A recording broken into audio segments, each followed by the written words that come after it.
लगाया जाता है ब्रेक? कोई बता सकते हैं ब्रेक क्यों लगाया जाता है?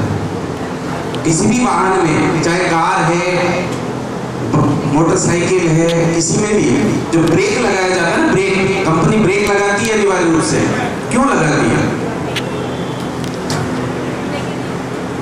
रोकने के लिए। बहुत अच्छा। चलो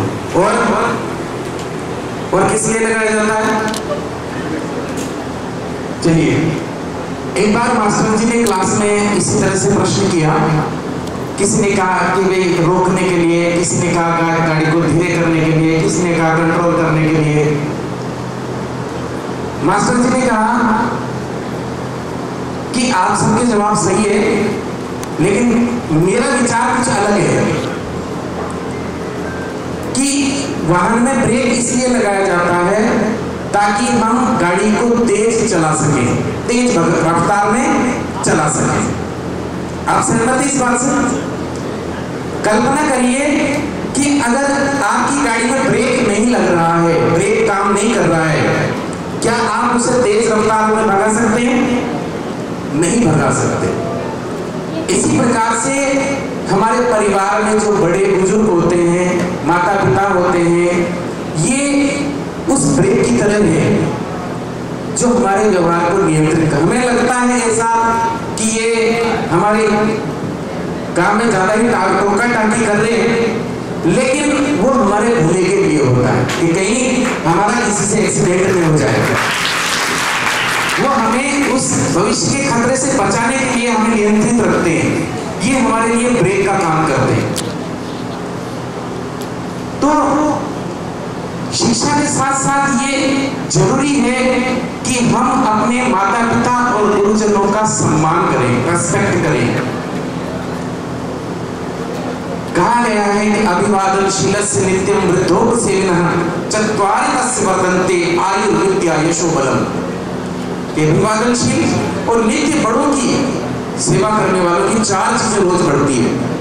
एक आयु बढ़ती है, उम्र बढ़ती है, विद्या बढ़ती है, और यश और बल बढ़ता है। यश कीर्ति बढ़ती है। जिन्होंने भी माता पिता की बात आज्ञा का पालन किया है, आज उनकी पूजा हो रही है। प्रभु श्री राम ने क्या किया? कोई प्रवचन थोड़ी दिए थे, उन्होंने जीवन जी करके सिखाया, माता पिता की आज्ञा को मान करके दिखाया। एक भाई साहब कहीं जा रहे थे, तो एक बेटी रामायण का पाठ कर रहे थे। उनका नियम था रोज का रामायण पाठ करना, तो थोड़ा तेज रफ्तार में वो पढ़ रहे थे। तो उन्होंने पूछ लिया कि भाई साहब, आज बड़ी तेज रफ्तार में आप रामायण पाठ कर रहे हैं, कहीं जाने की जल्दी है क्या? क्योंकि हाँ, मुझे आज कोर्ट में जाना है, मेरे भाई के साथ जमीन का मेड़ का विवाद चल रहा है, और आज उसकी पेशी है, उस पर जाना है, उसे फंसाना है, उलझाना है। वो भी याद करें कि रामायण का कौन सा प्रसंग आप पढ़ रहे हैं? कि भरत मिला। हम पढ़ क्या रहे, कर क्या रहे, किस दिशा में जा रहे हैं? तो ज्ञानम भारत ज्ञान बिना, ज्ञान अगर जीवन में हम अपनाते हैं तो भी वो भार के समान है। अब पढ़ाई के साथ साथ एक चीज और जरूरी है कि आजकल बच्चे डिप्रेशन में ज्यादा जा रहे हैं, तो मैं थोड़ा सा उस दिशा में आपसे कि डिप्रेशन में जाने का जो रास्ता है, कौन कौन सी स्टेप्स से वो गुजरता है बच्चा, और कहां तक वो स्टेप सही है, कहां से फिर वो नेगेटिव शुरू हो जाती है। एक चीज होती है परवाह, किसी भी चीज की परवाह होती है, या जागरूकता किसी भी काम को लेकर। जैसे माँ कोई भी काम कर रही है लेकिन बच्चे में उसका ध्यान रहता है ना, ये तो है उसकी परवाह है, उसको ये जागरूकता है उसमें, ठीक है। अब अगर थोड़ी देर के लिए अगर बच्चा उसकी आंखों से ओझल हो जाता है तो क्या होता है? चिंता, है ना। यहां तक भी ठीक है। अब जब वो बच्चा मिल चिंता खत्म हो जाती है, वहीं तक समाप्त हो जाती है। यहाँ तक तो ठीक है, यानी हमें जागरूक भी रहना है, पढ़ाई के प्रति एक जो भी काम कर रहे हैं इसके प्रति सजग भी रहना है, और चिंता भी कुछ हद तक ठीक है। लेकिन जब ये चिंता ज्यादा लंबे समय की हो, जैसे परीक्षा के अभी 1 महीना है और हम दबाव में आ जाते हैं बच्चे कि मेरे तो बिल्कुल तैयारी है नहीं, कुछ याद नहीं, क्या करूंगा क्या टेंशन है ना, तनाव, उसे कहते हैं टेंशन। यहां से नकारात्मकता शुरू हो जाती है।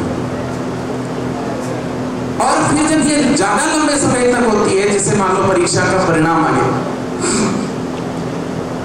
परीक्षा हो गई और फिर चिंता को लगी रहती है कि पता नहीं रिजल्ट क्या होगा, नंबर नहीं आया तो क्या होगा, फिर माता पिता की सपनों को मैं पूरा नहीं कर पाऊंगा तो क्या होगा, है ना, समाज क्या कहेगा, परिवार क्या कहेगा।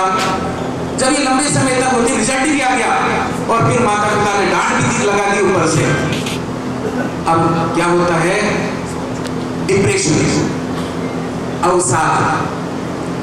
यहां तक कि बच्चे को बचाया जा सकता है अभिभावक अगर जागरूक रहे। अब ये डिप्रेशन की अवस्था की पहचान कैसे करेंगे कि ये बच्चा डिप्रेशन में है? अगर बच्चा कोई यहाँ कई अभिभावक भी बैठे हैं तो ये पहचान है कि बच्चा गुमसुम रह रहा है, कभी सिरदर्द की शिकायत करता है कि सिरदर्द रहता है ज्यादा समय तक, आप समझ जाए उसे डिप्रेशन है, उसकी सही काउंसलिंग करवाई जाए, उसे बचा सकते हैं। और इसके बाद जब ये डिप्रेशन भी ज्यादा लंबे समय तक चल जाता है, उसे कहते हैं मूर्छा, यानी मरने की इच्छा। अरे जीवन में कुछ भी नहीं है, मरने ही चाहिए, है ना। और फिर एक दिन वो फांसी के फंदे पर लटक जाता। अब मैं बच्चों को इन चीजों से बचने के लिए हम अक्सर क्या करते हैं, देखो छोटे बच्चा होता है ना, आजकल क्या होता है कि हम शॉर्टकट अपनाते हैं। छोटा बच्चा है, रो रहा, तो हम उसे समय नहीं दे पाते, उसके लिए क्या करते हैं, मोबाइल थमा देते हैं, और वही एडिक्ट होकर के आगे चल करके और नकारात्मकता की तरफ जाता है।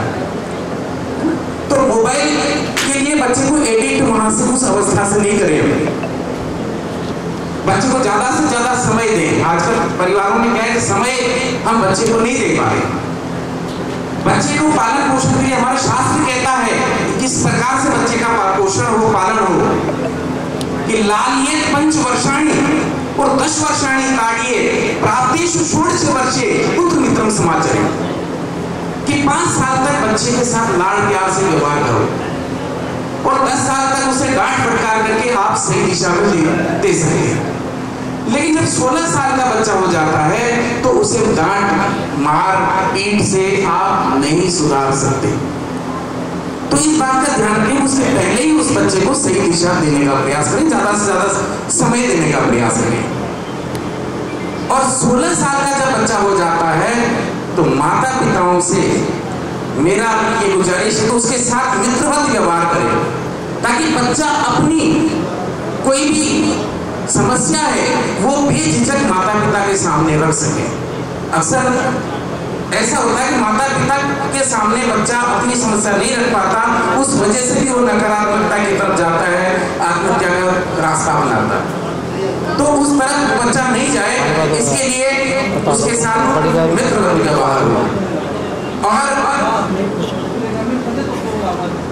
एक स्पिरिचुअलिटी, आध्यात्मिकता की तरफ अगर झुका होगा तो ये नकारात्मकताएं मस्तिष्क में नहीं आएगी।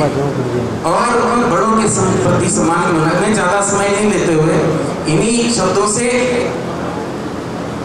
आप सभी को शुभकामनाएं देता हूं कि तुम विधाता हो, स्वयं तकदीर बना सकते हो। तुम विधाता हो, स्वयं तकदीर बना सकते हो। तुम जमाने की नई तस्वीर बना सकते हो।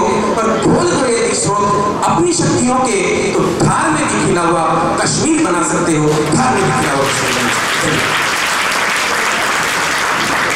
बहुत बहुत धन्यवाद आदरणीय लक्ष्मीनारायण जी। आपने बालकों को संस्कार और संस्कृति के माध्यम से किस प्रकार से बच्चों में पैदा करनी चाहिए। बहुत अच्छे उदाहरण के साथ प्रस्तुत किया। संस्कार का सही अर्थ होता है शुद्धिकरण और सद्व्यवहार, और हम संस्कार को